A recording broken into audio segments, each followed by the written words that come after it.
Majesty academy एक unit है हमारा SPM IAS एकेडमी का, एज वी नो। और मैजिस्ट्री एकेडमी एक ऐसा इंस्टीट्यूट है जो कि आज से 3 इयर्स पहले हमने स्टार्ट किया था एक विज़न को लेते हुए, ताकि एजुकेशन जो है हर एक इंडिविजुअल के लिए अफोर्डेबल हो जाए।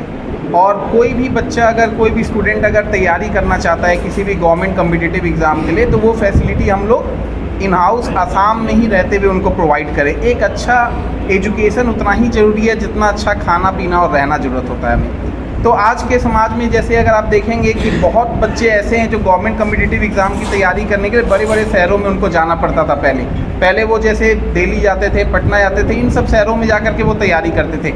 उसी तरीके से जो हमारा लॉ का जो कोर्स हमने आज लॉन्च जो हमने करने का सोचा है, जिसके लिए मुझे बहुत खुशी है बता के कि क्लैट UG प्रोग्राम हम लोग लॉन्च कर रहे हैं। और क्लैट UG प्रोग्राम एक ऐसा प्रोग्राम है जहाँ पे कोई भी बच्चे जो कि 12th पास होते हैं, जैसे आर्ट्स बैकग्राउंड के, कॉमर्स बैकग्राउंड के और इवन साइंस बैकग्राउंड के, वो 5 ईयर का कोर्स ड्यूरेशन में जाते हैं, जहाँ पर उनको नेशनल लॉ यूनिवर्सिटी से BA LLB की डिग्री मिलती है, जहाँ पे ये कंबाइंड कोर्स होता है हमारा आर्ट्स के साथ लीगल स्टडीज़ को मर्ज करके। ठीक है, अब इसमें जो एग्ज़ाम का जो इनका पैटर्न होता है वो आपका 120 मार्क्स कैरी करता है, जिसमें +1 मार्क्स का एवरी क्वेश्चन होता है और गलतियां होने पे हमारा -0.25 का निगेटिव होता है। अब यहाँ पे 24 NLU ऐसे हैं जो ये एग्ज़ाम में अपीयर होने वाले स्टूडेंट्स को सेलेक्ट करते हैं। एक छोटा सा मैं आपको डाटा दे रहा हूँ, अभी जो है 50 to 60,000 ऐसे स्टूडेंट्स हैं जो क्लैट 2024 में अपीयर किए थे, और यहाँ पे सीट्स जो आती हैं वो 3200 के आसपास अप्रॉक्स में आती हैं।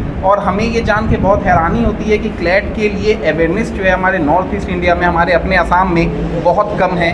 बच्चे जो जानते हैं इसके बारे में, उन्हें तैयारी करने के लिए अदर स्टेट जाना पड़ता है, अदर मेजर सिटीज़ जाना पड़ता है, जहाँ पर उनको जाने में, रहने में, पढ़ने में काफ़ी खर्च होता है। लास्ट ईयर 2 डिजिट में नंबर था जो कि नॉर्थ ईस्ट इंडिया से, असम से बेसिकली अपीयर हुए थे स्टूडेंट्स क्लैट एग्ज़ाम में। तो हमारा ये विज़न है कि हम क्लैट के बारे में अवेयरनेस फैलाएं लोगों के बीच में, स्टूडेंट्स जानें कि क्लैट एक ऐसा कोर्स है जिसमें अच्छा कैरियर प्रोस्पेक्ट है, आगे वो बहुत बेहतरीन उसमें कर सकते हैं। साथ ही साथ हमारे असम के बच्चों में इतना ज़्यादा पोटेंशियल है, लेकिन जो अवेयरनेस की कमी होती है उसके कारण शायद हम लोग उतने हाइट तक नहीं पहुंच पाते जो हम डिज़र्व करते हैं एक्चुअली। तो हम लोग एज अ मैजिस्ट्री एकेडमी हम ये कोर्स इसलिए लॉन्च कर रहे हैं ताकि यहाँ पे जो रहने वाले स्टूडेंट्स हैं हमारे असम के या इंटायर नॉर्थ ईस्ट में, उनको कोलकाता, पटना जैसे शहर जाके क्लैट की तैयारी ना करना पड़े। उनके लिए क्लैट का कोर्सेज़ आपके अपने घर में ही अब अवेलेबल है। आप लोग जब भी चाहें इस कोर्सेज़ के बारे में आप पता कर सकते हैं हमारे सेंटर पे।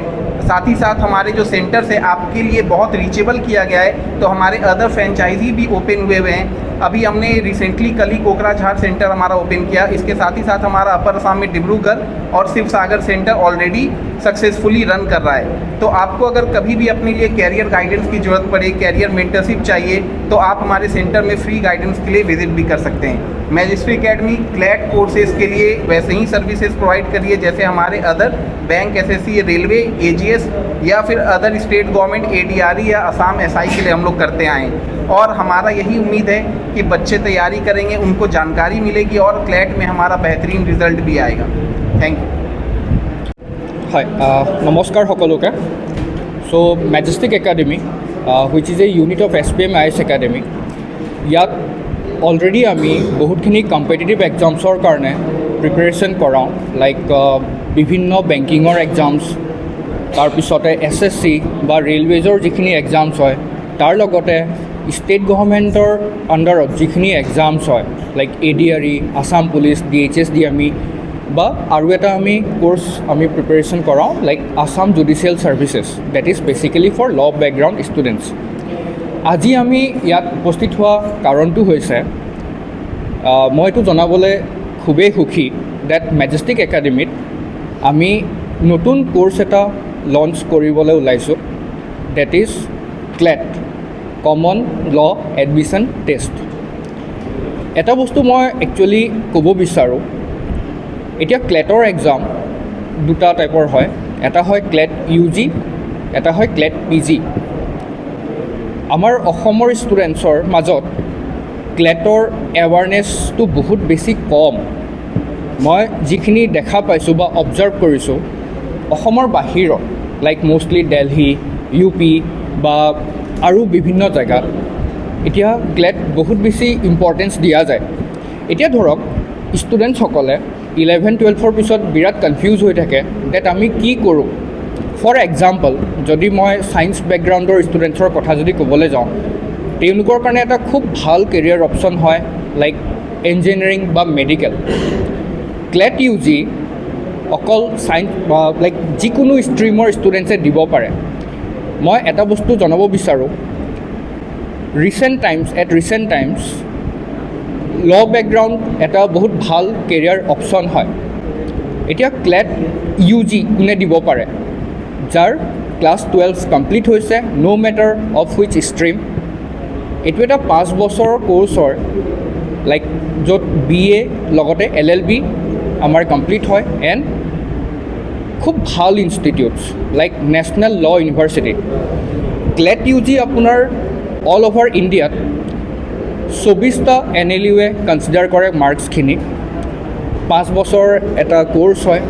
তাৰপিছতে গ্ৰেজুৱেশ্যন কৰাৰ পিছতো ক্লেট PG এক্সামছৰ কাৰণে এপিয়াৰ কৰিব পাৰে, য'ত টোটেল অল অভাৰ ইণ্ডিয়া 21খন NLUৱে ক্লেট PGৰ স্ক'ৰটো কনচিডাৰ কৰে।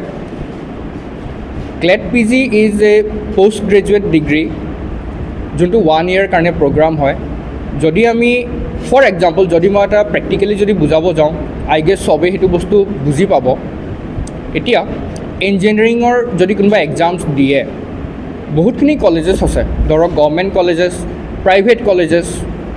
চ' যিসকল ষ্টুডেণ্টে ধৰক JEE দিয়ে, JEE বোলে কোৱালিফাই হৈছে, লোকেল যিখিনি আমাৰ গভৰ্ণমেণ্ট কলেজ হয়, like for example Assam engineering college, Jorhat engineering college বা আছাম CEE মাৰ্কছৰ পৰাও ছিলেকশ্যন হয়। এতিয়া IITত যাবৰ কাৰণে JEE এডভান্স ক্লিয়াৰ কৰি যাব লাগে, ৰাইট? ঠিক তেনেকৈ NLU যি মই কৈ আছোঁ, national law' university, it's like an IIT for the law' background students.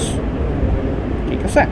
চ' আমি অহা মাহৰ পৰা জুলাই ফাৰ্ষ্ট উইকৰ পৰা আমি এই কোৰ্চটো আজি একচুৱেলি আমি লঞ্চ কৰিম এণ্ড জুলাই ফাৰ্ষ্ট উইকৰ পৰা আমাৰ ক্লাছেছখিনিও আমি ষ্টাৰ্ট কৰিবলৈ ৰেডি হৈছোঁ।